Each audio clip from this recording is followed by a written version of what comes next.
In today's video, I'm going to teach you how to add video on top of another video in Canva. Adding B-roll videos. This technique is perfect when you want your main video or a roll to stay front and center, while a second clip, your B-roll, pops up to illustrate what you are talking about. It's a clean, professional way to add context without interrupting your main audio. Start by opening your video project in Canva and dragging your primary video onto the canvas. To lock it in so it fills the entire frame, right? Click it and choose Set Video as background.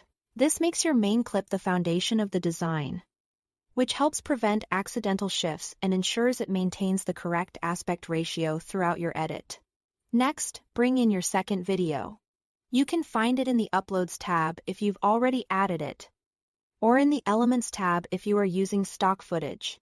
Drag that clip directly onto the canvas, placing it on top of your main video. This creates the overlay layer that will serve as your B-roll.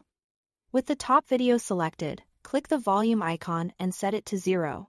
Muting the overlay keeps your roll as the primary sound, so viewers hear your narration clearly without competing audio. If the overlay has distracting sound, muting it at this stage avoids the need for complicated audio balancing later. Now refine the look. Use the corner handles of the top video to resize it.